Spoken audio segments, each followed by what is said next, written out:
more liquid natural gas to the European Union to help it reduce its reliance on gas supplies from Russia. In a statement, President Joe Biden says they've agreed on a joint game plan toward that goal while accelerating progress towards a secure, clean energy future.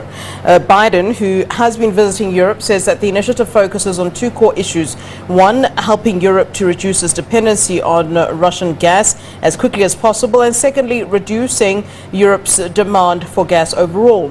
The EU is aiming to cut its dependency on Russian gas by 2/3 this year and end all Russian fossil fuel imports by 2027 due to Russia's conflict with Ukraine. Russia supplies around 40% of Europe's gas needs.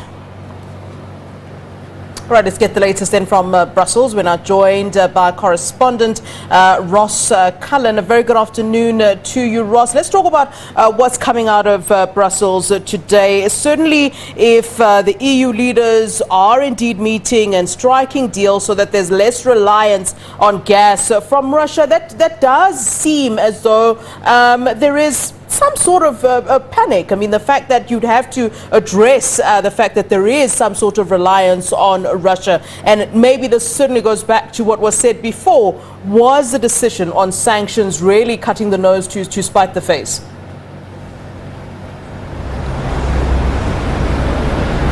Yes, this is all related to what is a long-standing, deep-lying issue, the construction of this European deal with Russia, many years in the making, to be provided by Russia with oil and gas. That energy now, that energy mix, that energy needs, what European Union member states require from Russia is now really under the spotlight, related to energy concerns over a possible new package of sanctions being discussed by the European Union right now here in Brussels. They are meeting to see if they can come to some form of alignment over that dependence here in Europe on Russia to provide oil and gas. As you mentioned, about 40% of Europe's gas needs are supplied by Russia. The United States this morning, Joe Biden here meeting with Ursula von der Leyen, the European Commission President, the two of them announcing a deal to try to work together to reduce Europe's dependence on Russia for oil and gas. The United States saying it's going to be providing additional capacity of liquefied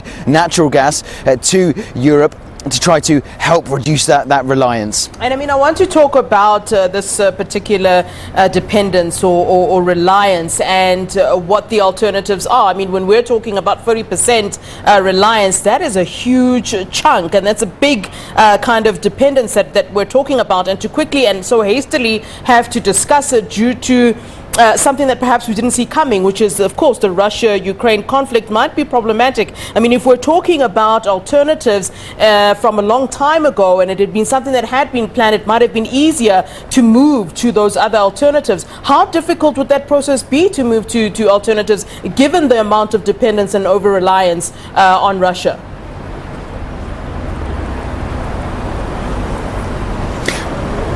Flo, countries like Poland and the Baltic states, Latvia, Lithuania and Estonia want the European Union to go further and faster, deeper sanctions as soon as possible on Russia. But we have heard from the other side, Germany, warning that you can't simply automatically turn off Europe's reliance on Russian gas. You can't simply say on Monday we're going to be accepting gas from Russia and on Tuesday then we no longer need gas. It just doesn't happen automatically. It's not something that can happen overnight. It's something that they need to have a long discussion about. There are countries that want to be able to sanction Russia on energy, but they know it is a tough subject. They need help from outside sources. They need help from outside allies. That's why we had that meeting between Joe Biden and Ursula von der Leyen. That's why we've had that agreement coming out after these 2 days of diplomacy. It's going to be a difficult issue, but one that Europe is committed to. And you say it takes many years to get this to be this reliant on one partner. That's why it's going to take many years. You mentioned in your introduction by 2027 to try to change Europe's energy mix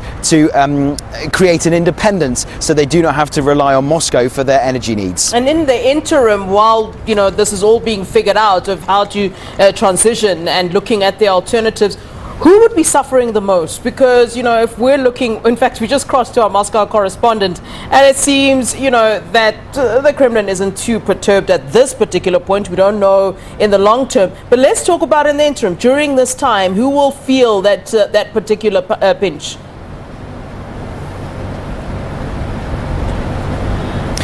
Well, the real worry for European Union leaders is that it will be European Union consumers who could well be feeling the impact of these sanctions most. We heard last night from the Belgian Prime Minister saying that these sanctions are designed to be hurting Russia, not European Union member states. We must not go to war with ourselves. We must strike a balance.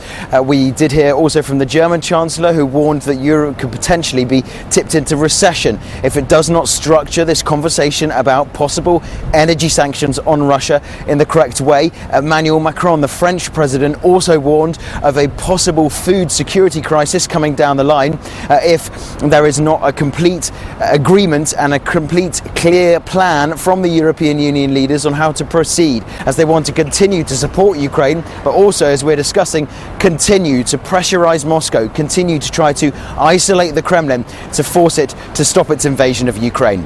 All right, thanks very much to you, Ross, for giving us your time and certainly keeping your ear on the ground for us there. That is, of course, from Brussels, our correspondent, Ross Cullen.